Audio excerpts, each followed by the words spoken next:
Hey there, fellow haunt hunters.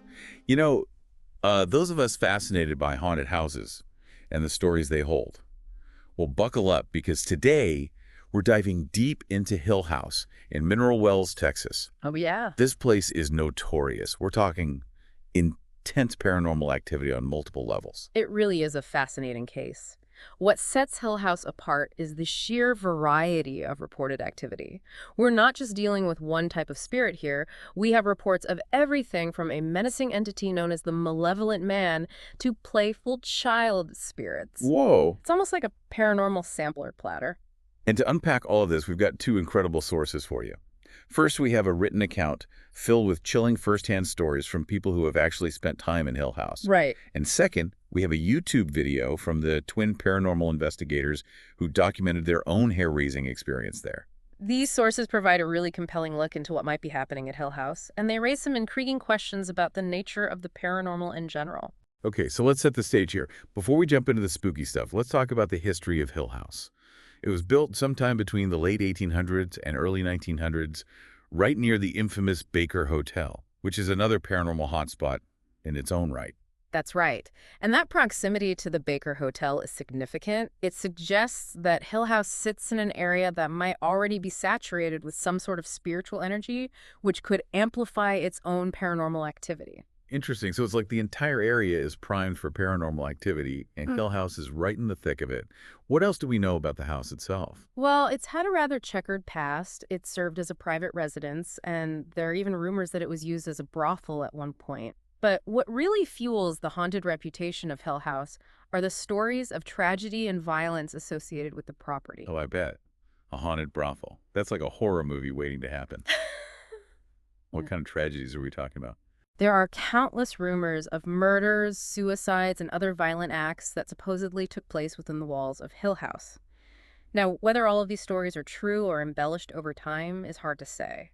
But the sheer volume of these tales definitely contributes to the dark energy that many people sense there. It's like all that negative energy has seeped into the walls and created a breeding ground for paranormal activity. Exactly. And it seems like certain spirits might be drawn to that negative energy, feeding off of it and becoming more powerful as a result. Okay, that's a great overview of the history and the general vibe of the place. But now I want to get into the specifics. You mentioned the Malevolent Man earlier. What exactly do we know about this entity? From the reports we have, the Malevolent Man is described as a shadowy figure, often lurking in the upstairs bedrooms or the basement of Hill House. Visitors describe feeling an incredibly oppressive energy whenever he's around, almost like a suffocating presence. It sounds terrifying, like something straight out of a nightmare. Do the sources give any clues about who this Malevolent Man might have been? Well, some people speculate that he might have been a violent individual who lived in the house during its darker days, perhaps even connected to some of the alleged murders or foul play. But without concrete evidence, it's difficult to say for sure. So we have this shadowy figure with a possible connection to the house's violent past. But what really gets me are the reports of him actually physically attacking guests. Yes, that's one of the most unsettling aspects of this entity. There are multiple accounts of people being pushed, slapped, or even scratched by an unseen force, and many believe it's the Malevolent Man. In one of the sources, a paranormal investigator recounts asking the Malevolent Man, "Who are you?" And get this, they claim to have received an EVP response saying, "I'll kill you." I don't know about you, but I'd be out of there faster than you can say ghost. That's a chilling response. And for those who might not be familiar with the term, an EVP, or electronic voice phenomenon, is a sound found on electronic recordings that is interpreted as the voice of a spirit. It's one of the tools that paranormal investigators use to try and communicate with entities in a haunted location. That makes sense. So they're using technology to try and capture evidence of these voices from beyond. And in this case, it sounds like they got a pretty clear and terrifying message. Right. And it's not an isolated incident. Oh, no. Another account describes a guest who felt a burning sensation followed by 3 long scratches down their back. It definitely suggests an entity with malicious intent. Okay, so we have a potentially violent entity who seems to enjoy inflicting fear and even physical harm. But Hill House isn't all doom and gloom, right? You mentioned child spirits as well. Tell me more about them. Ah, yes, the child spirits. They offer a stark contrast to the Malevolent Man. While he seems to level in negativity, the child spirits are described as playful and even curious. Hmm. The accounts detail encounters with a little boy and a girl. The boy is said to be shy but inquisitive, while the girl seems more interactive, even protective of the visitors in some cases. That's so interesting. It's almost as if they're two sides of the same coin, the dark and the light, the menacing and the innocent. What kind of playful activity have people reported? Well, there are stories of guests leaving toys in the house, like balls or dolls, and later finding them moved to different locations. Holy. There's even an account of a ball rolling across the floor during a paranormal investigation after someone asked, "Do you want to play?" No way. Did they actually get a They response? did. The investigators were using a device called a spirit box, which scans radio frequencies to allow spirits to communicate. And when they asked if the spirits wanted to play, the response came through clear as day. A childlike yes. Wow, that's incredible. It's amazing to think that these spirits might be using technology to communicate with us. Okay, so we have these child spirits who seem to want to interact and play. What else have people reported experiencing? Visitors often report hearing giggles, humming, or even faint cries. Some even feel tugs on their clothing or light pats on their arms. It's almost as if these children are seeking attention or maybe even reassurance. It's like they're trapped in this in-between space, not fully understanding what's happening or why they're still there. And speaking of in-between spaces, there's one particular spot in Hell House that seems to be a hotbed of activity, right? The staircase. You're right. The staircase is significant. There have been multiple reports of a little girl being seen on the stairs just watching the visitors. But she always vanishes before anyone can get a closer look. It's one of the most consistent and unsettling visuals associated with Hill House. Okay, this is where my mind starts to go to some dark places. Oh, I've heard of this theory called mimicry, where malevolent entities can disguise themselves as something innocent, like children, to lure people in. it's a chilling thought, isn't it? The idea that what seems playful and innocent might actually be a carefully crafted facade by something much darker. It makes you question everything you think you know about the spirits in Hill House. Right. Are these child spirits truly just playful remnants of the past, Yeah. or is there something more sinister at play? This is where I think the twin paranormal investigators' experience becomes really crucial. They went into Hill House with all sorts of equipment, ready to document whatever they could find. Absolutely. Their investigation provides some of the most compelling evidence we have of the intense paranormal activity at Hill House. And what they encountered there takes the haunting to a whole new level. And that's where we're going next. We're about to delve into the twin paranormal investigation, and let me tell you, it's a wild ride. So grab your EMF readers and spirit boxes, folks, because we're going deep into the heart of Hill House. Ah, All right, ghost hunters, let's talk about the twin paranormal investigation of Hill House. These guys are known for their thorough approach. They go all in with equipment and experiments. they really do. They seem to understand that to capture compelling evidence of the paranormal, you need to be prepared and willing to push the boundaries. And they certainly did that at Hill House. One of the things that really struck me was their belief that Hill House is a portal to the spirit world. What do you make of that idea? It's a fascinating concept. The idea that certain locations might act as gateways or conduits to other realms of existence has been around for centuries. Some believe that these portals can open and close based on various factors, like energy fluctuations, astrological alignments, or even the intentions of those present. So it's not just that Hill House is haunted, it might actually be a doorway to another dimension. Right. That's both exciting and terrifying. Did the twin paranormal investigators provide any evidence to support this portal theory? Well, while they didn't find definitive proof of a portal, they did capture some pretty remarkable footage that suggests something unusual is happening there. They recorded voices, footsteps, and even feelings of being touched or pulled, all classic signs of a haunting. They also mentioned experiencing intense chills and sudden drops in temperature, which are often associated with paranormal activity. Right, these sudden temperature changes could be a sign of spirits manipulating the environment around them, drawing energy from the surrounding area to manifest themselves more powerfully. And then there are the EMF readings. Those were spiking all over the place, which is often seen as a sign of spiritual energy. Can you explain what EMF readings are and why they're significant in paranormal investigations? Absolutely. EMF stands for electromagnetic field. Yeah. Everything that uses electricity creates an EMF. And paranormal investigators believe that spirits can manipulate these fields, causing spikes or fluctuations that can be detected with EMF readers. It's another tool they use to try and pinpoint areas of high paranormal activity. Okay, that makes sense.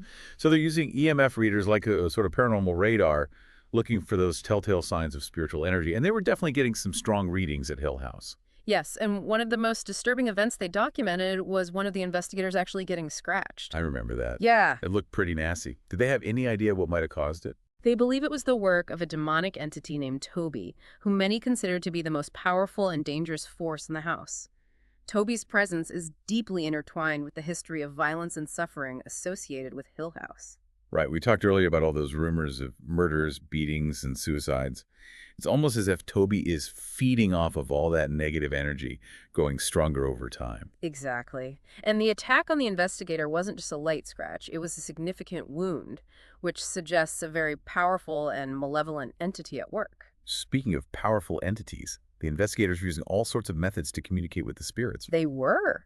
They used direct questions, spirit boxes, EMF readers, really anything they could think of to try and establish contact. I remember they even used a special device that supposedly allows spirits to speak directly through it, bypassing the need for spirit boxes or other methods. That's right. It's a fascinating piece of technology that relies on the idea that spirits can manipulate electronic signals to form words and phrases. I'm always a little skeptical of those devices, Yeah. but some of the responses they got were pretty compelling. I agree. It's always wise to approach these things with a healthy dose of skepticism, but it's also important to remain open to the possibility that we might not fully understand how spirits interact with our world. Okay, so they're using all this high-tech equipment to try and communicate with the spirits, and they're convinced that Hill House is a portal to the spirit world. What were some of the specific things they experienced during their investigation? Well, their investigation started in the infamous bedroom, where a woman was reportedly dragged out of bed by an unseen force, supposedly Toby. Oh, wow. This room has become legendary among paranormal enthusiasts. Like a focal point of the haunting, a place where the veil between the living and the dead seems particularly thin. What did they experience in that room? They reported feeling chills like they were being watched, Uh-oh. and their EMF readers were going crazy. Then they heard a deep, guttural voice saying, "Avoid this area." That's a clear warning if I've ever heard one. It's like whatever entity is present in that room doesn't want anyone lingering there, Yeah. especially not those who are trying to investigate its secrets. Exactly. But the investigators were determined to get answers. They kept asking questions, trying to figure out who or what they were dealing with. And that's when they got another terrifying response. "We'll kill you." Wow, that's a chilling escalation. It goes from a warning to a direct threat. It definitely makes you wonder about the potential dangers involved in paranormal investigations. Absolutely. It's a reminder that we're dealing with sources that we might not fully understand, and it's important to approach these investigations with both curiosity and caution. So the investigators wisely decided to leave that room. Where did they go next? Next, they headed to the bathroom, where one of the previous owners, a man named Curly, was reportedly shot and killed by a lady of the night. Oh. There are even rumors of blood and brain matter still being on the wall. Yikes. Huh? That's a pretty gruesome backstory. It's no wonder that bathroom is considered to be one of the most haunted spots in the house. It's almost as if the violence of that event has been imprinted on the very fabric of the room, creating a vortex of negative energy that continues to attract and amplify paranormal activity. What happened when they went into the bathroom? One of the investigators felt drawn to the bathtub. Really? He actually asked for permission from the spirits to lie down in it. That's a bold move. Yeah. It's almost as if he's inviting the spirits to interact with him, to make their presence known in a very direct and personal way. And he got his wish. Right after he asked, he felt something pull on the back of his shirt as if someone was trying to pull him into the bathtub. I bet he got out of there pretty quickly. He did, but he was still determined to communicate with whatever was there. So he pulled out that special device that supposedly allows spirits to speak directly through it. The one that bypasses the spirit boxes. Right. He started asking questions, trying to figure out who was there and what had happened in that bathroom, and that's when they heard a child's voice coming through the device. Oh, wow. That's both amazing and unsettling. A child's voice in a haunted bathroom with a history of violence. It really is. The voice kept laughing and saying things like, "I'm with you," and "Where are you?" It's as if the child's spirit is trying to play with the investigators, to engage with them on its own terms. But there's also a sense of loneliness and longing in the voice, as if the spirit is seeking connection and maybe even reassurance. That's heartbreaking. It makes you wonder about the nature of these child spirits and what their connection to Hill House might be. Exactly. And that wasn't the only encounter with the child spirits. Mm. The investigators also heard a lot of noises upstairs, including what sounded like a child crying. They set up cameras in the hallway and even brought out a special ball that lights up when touched. It's like they're trying to coax the spirits out, Yeah. encourage them to interact in a way that can be captured on camera. Right. And the spirits did interact. The ball started lighting up and even moved slightly as if a child was playing with it. That's incredible. It's like a glimpse into their world, a sign that they're still present and perhaps even trying to communicate with us. It's a fascinating example of how spirits can manipulate objects in our world. And the fact that the ball was specifically designed to light up when touched suggests a deliberate attempt at communication on the part of the spirit. They were definitely getting some compelling evidence. What else do they encounter?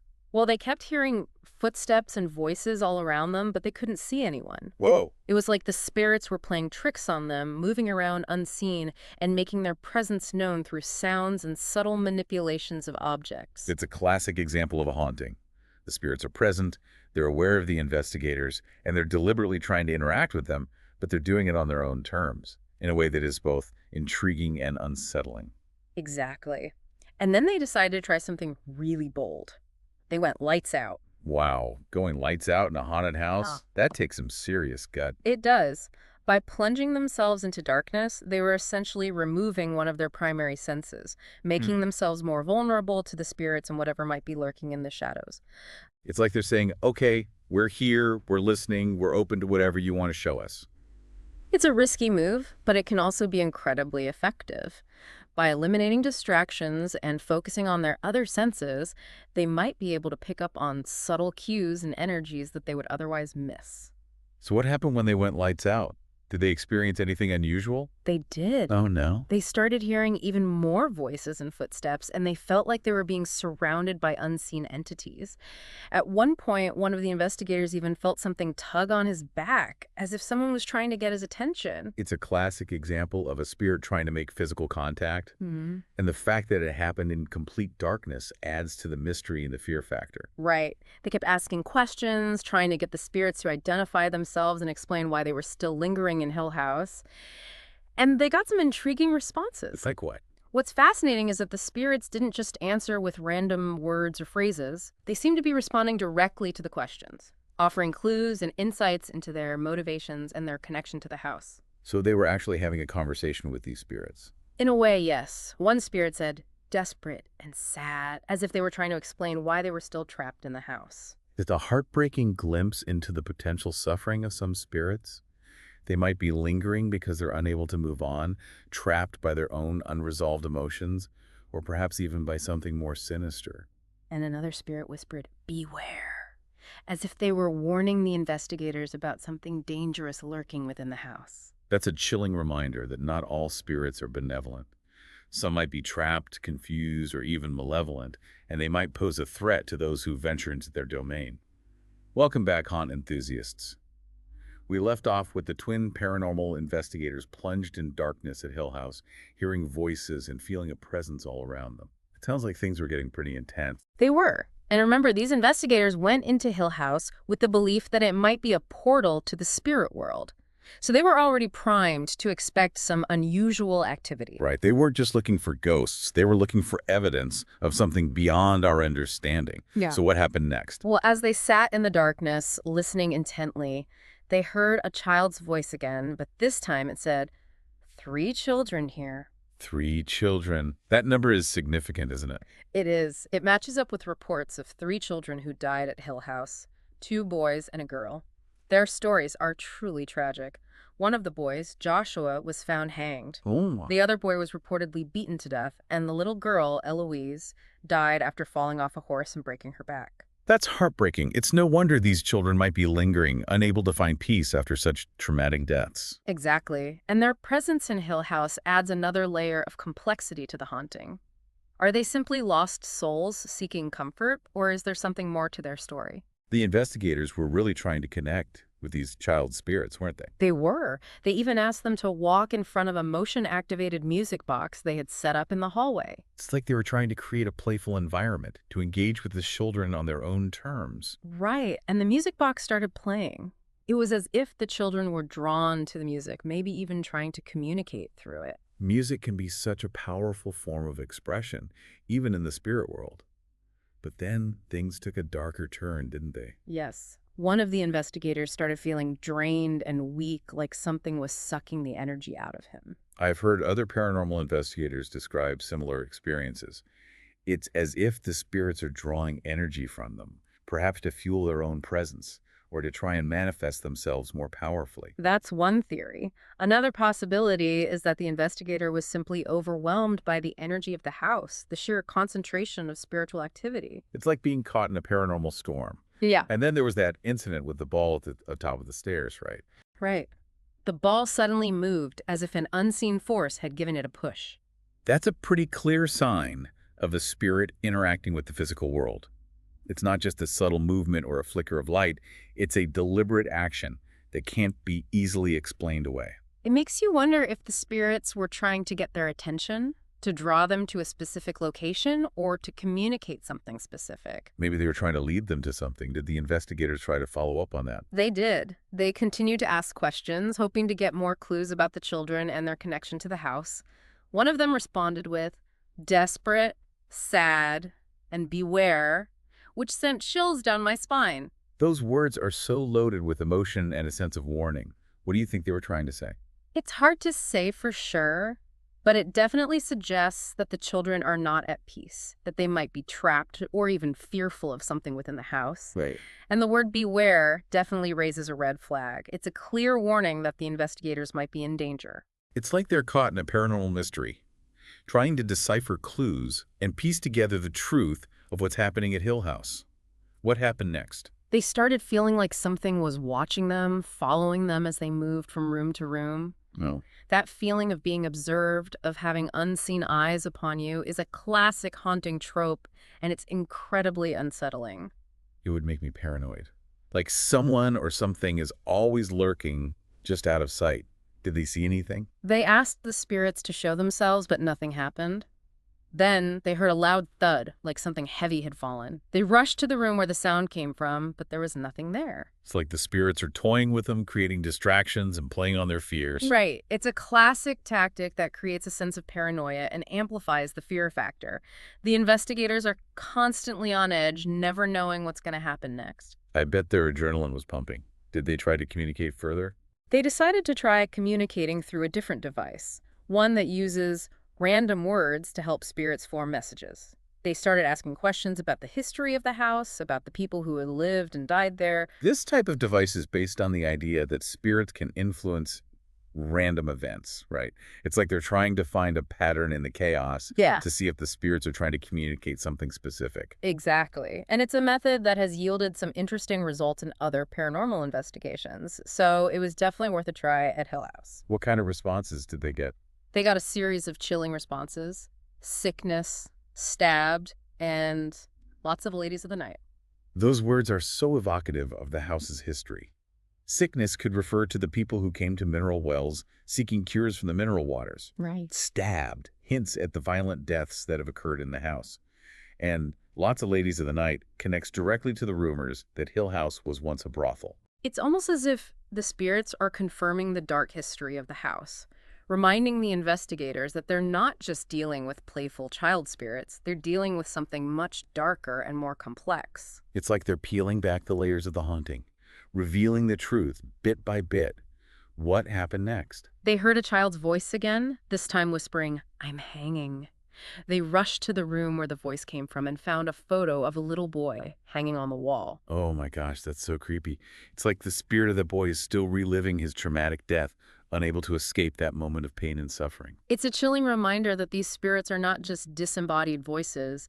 They are the remnants of real people who lived and died, and their experiences, both positive and negative, can linger in these haunted locations. So the investigators are dealing with the energy of tragic deaths, possible demonic entities, and a house that might be a portal to another dimension. It sounds overwhelming. Did they manage to stay grounded through all of this?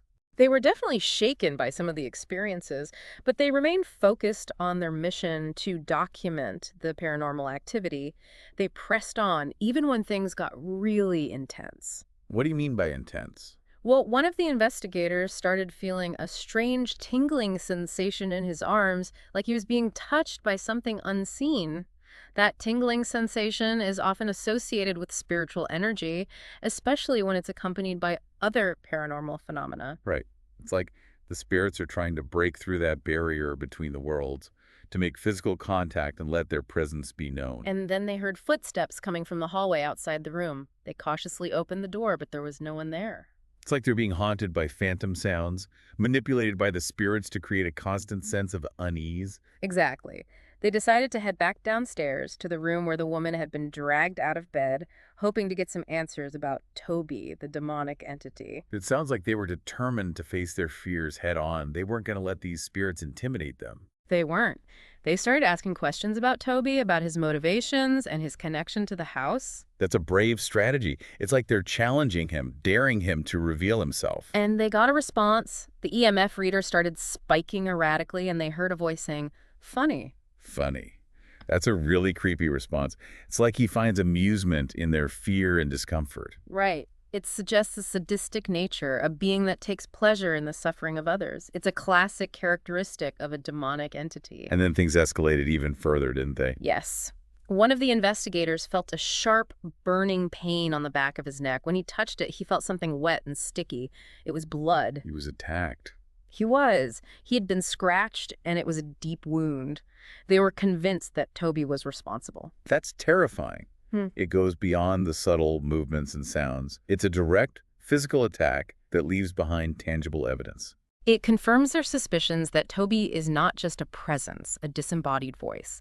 He's a force to be reckoned with, capable of inflicting real harm on those who dare to investigate his domain. What do they do after that? Do they confront Toby? They were terrified, but they still wanted answers. They asked Toby to show himself, to explain why he was hurting people. But Toby didn't show himself. Instead, they heard another voice, this time a whisper. "Escape." It's like they're being warned by another entity, perhaps one that's trying to protect them from Toby's wrath. It's possible, or it could be a trick, a way of luring them deeper into the house, into even greater danger. So what do? Do they escape? They decided to heed the warning and leave the house. As they were driving away, one of the investigators looked back at Hill House and saw a shadowy figure standing in the window. It was gone in an instant, but it was enough to convince them that they had barely scratched the surface of the haunting of Hill House. Wow, what a chilling ending. It sounds like Hill House is a place of incredible paranormal power, a place where the lines between our world and the spirit world are blurred and where danger lurks around every corner. It is. And the Twin Paranormal Investigation provides compelling evidence that there's something truly unusual happening at Hill House.